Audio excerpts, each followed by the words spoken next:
গ্রামে এক কৃষক থাকতো। ও প্রত্যেক দিনের মতন নিজের জমিতেই চাষ করতে যেত।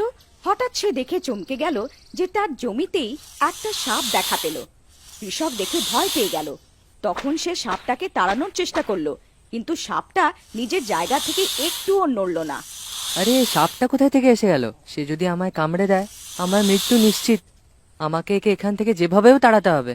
তারপর পাশেই মাটিতে সে একটা লাঠি দেখতে পেল। এই লাঠিটা দেখে সাপ নিশ্চয়ই ভয় পেয়ে পালিয়ে যাবে। তারপর সে লাঠিটা তুলে নিল আর সাপটাকে ভয় পাওয়াতে লাগলো। এই সাপ, চল পালা এখান থেকে, না হলে তোকে মেরে দেবো। ও সাপটাকে ভয় পাওয়ানোর অনেক চেষ্টা করলো, কিন্তু সাপটা ভয় পেল না। সাপটা ফনা দেখিয়ে কৃষককে ভয় দেখানোর চেষ্টা করলো। আরে বাপ রে, এ তো নিজের ফোনা তুলছে, আমায় আবার কামড়ে না দেয়। কৃষক আবার সাপটাকে ভয় পাওয়াতে লাগলো। তখন হঠাৎ সাপের মুখ থেকে সোনার পয়সা বেরোতে লাগলো। আরে এ কি, এ তো সোনার পয়সা বের করছে।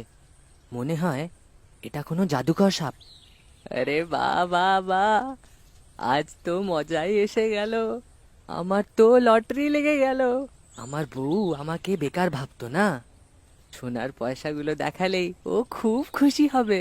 তারপর সে সোনার পয়সাগুলো ওঠায় আর নিজের বাড়ির দিকে এগোয়। আরে ও গো, কোথায় তুমি? দেখো দেখো, আজ তোমার জন্য কি নিয়ে এসেছি, একটু বাইরে তো এসো। তখন কৃষকের বউ ঘরের থেকে বাইরে এলো। আরে তুমি তো আমার জন্য গাছের থেকে শুধু আম তুলে আনতে পারবে, তাছাড়া তোমার অন্য কিছু ক্ষমতা নেই। আরে বউ, আজ যা তোমার জন্য এনেছি না, ওইটা দেখে তোমার চোখগুলো পুরো ধাঁধিয়ে যাবে। আচ্ছা, আমিও তো দেখি রোজ আম নিয়ে আসার লোক আমার জন্য এরকম কি নিয়ে এসেছে। তখন কৃষক তার বউকে সোনার পয়সা দেখায়। কৃষকের বউ চোখ সোনার পয়সা দেখে চমকে গেল। ওগো, তুমি সোনার পয়সা কোথা থেকে চুরি করে নিয়ে এসেছো? আরে মূর্খ, আমি এগুলো কোথাও থেকে চুরি করে আনিনি। আজ সকালে আমাদের জমিতে একটা জাদুকর সাপ এসেছিল, আমি ওকে লাঠি দিয়ে ভয় পাওয়ালাম, তো আমাকে এই সোনার পয়সাগুলো দিয়ে দিল। আরে বাহ, আমার তো লটারি লেগে গেল। আরে তাড়াতাড়ি জমির দিকে চলো, না হলে সাপটা আমাদের হাত থেকে বেরিয়ে না যায়। আমরা সাপটাকে ধরে নিজের ঘরে নিয়ে আসবো, তারপর রোজ ওকে লাঠি দিয়ে ভয় পাইয়ে অনেকগুলো সোনার পয়সা বার করতে থাকবো। চলো চলো, সে আবার অন্য কারোর হাতে না পড়ে যায়। ওরা দুজন তাড়াতাড়ি জমির দিকে দৌড়তে লাগলো। কিছুক্ষণ পর পৌঁছে গেল। ওই জাদুই সাপটা ওখানেই বসেছিল। দেখো, এটা ওই জাদুকর সাপ যে সোনার পয়সা দেয়। ওগো, তুমি পেছন দিক দিয়ে গিয়ে একটা কাপড় ফেলে দাও, আমরা কাপড়ের মুখটা বেঁধে ওকে আমাদের ঘরে নিয়ে যাব। তারপর কৃষক পেছনে গিয়ে সাপের উপরে কাপড় ফেলে দেয় আর ওটাকে ধরে নেয়। তারপর ওরা দুজন সাপটাকে নিয়ে নিজের ঘরে চলে যায়।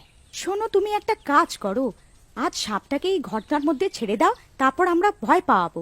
কৃষক সাপটাকে ছেড়ে দেয়। ছাড়ার পর সাপ নিজের ফনা দেখাতে লাগে। ওরা দুজন ভয় পেয়ে যায়। আরে মরে গেলাম রে, এ তো নিজের ফনা দেখাচ্ছে। আবার বিষাক্ত সাপ নয় তো? আমাকে যদি কামড়ে দেয় তাহলে কি হবে?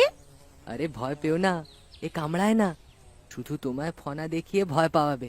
চলো একে লাঠি দিয়ে ভয় পাওয়াই, দেখবে লাঠি দেখালে এ সোনার পয়সা বের করতে লাগবে। তারপর ওরা দুজনে ভয় পাওয়াতে লাগলো। সাপটা ভয় পেয়ে গেল আর সোনার পয়সা বের করতে লাগলো। এই দেখো দেখো, সোনার পয়সা বার করছে, আমাদের তো লটারি লেগে গেল।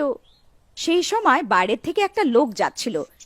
কৃষকের ঘর থেকে অদ্ভুত ধরনের আওয়াজ পেয়ে লোকটা জানলা দিয়ে উঁকি মারলো আর হয়রান হয়ে গেল। আরে এটা কি, এটা কি করে হতে পারে? এই সাপটা মুখ থেকে সোনার পয়সা বের করছে।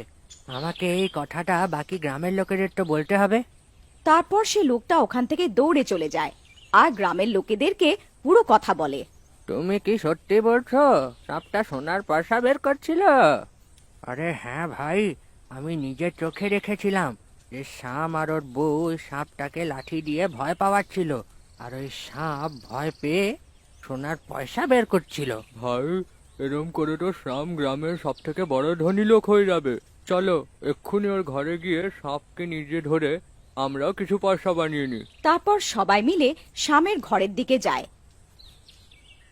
ওখানে শ্যাম আর তার বউ ভয় পাইয়ে পাইয়ে সব পয়সা বের করে নেয়। তখনই সে সাপ শ্যামের বউকে কামড়ে দেয় আর ওখান থেকে পালিয়ে যায়। আরে আমি মরে গেলাম রে, এ তো আমাকে কামড়ে দিল।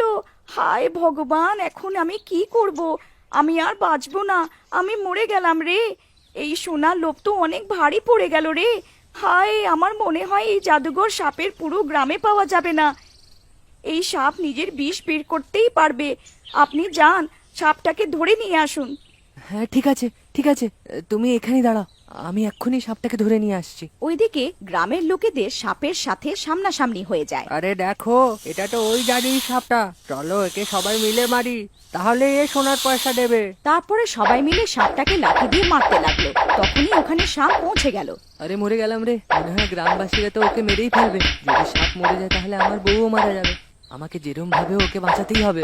তারপর ওই সাপটাকে বাঁচাতে গিয়ে সাপ সাপের উপরে চড়ে গেল। আরে মরে গেলাম রে, বাঁচাও, মরে গেলাম রে। আরে মূর্খ গ্রামের লোক, আরে দাঁড়াও একটু, আমাকে কেন মারছো? মনে হয় শাম সোনার পয়সাগুলো নিতে এসছে। আমরা এরকম হতে দেব না, মারো একে। আরে মরে গেলাম রে, আরে বাঁচাও, আরে মরে গেলাম রে। মূর্খ গ্রামের লোক, আরে দাঁড়াও, আমাকে কেন মারছো? আরে মরে গেলাম রে।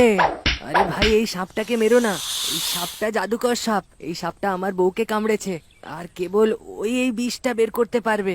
দয়া করে ওকে ছেড়ে দাও। ঠিক আছে, এই সাপ যেই তোমার বউয়ের থেকে বিষ বের করে নেবে, তোমাকে এই সাপকে আমাদের দিয়ে দিতে হবে। ঠিক আছে, আমি রাজি। তারপর শাম কাপড় দিয়ে সাপটাকে মুড়ে নিজের ঘরে নিয়ে গেল। হে জাদুকর সাপ, আমাদের ভুল হয়ে গেছে, আমাদের ক্ষমা করে দাও। আমাদের এই সোনার পয়সার কোনো লোভ নেই। দয়া করে আমার বউয়ের শরীর থেকে বিষটা আপনি ফেরত নিয়ে নিন। আমার মনে হলো তুমি তোমার ভুল বুঝেছো আর উচিত শিক্ষাও পেয়েছো। আমি তোমায় ক্ষমা করলাম। আরে দেখো দেখো, এই জাদুই সাপটা তো আবার কথাও বলে।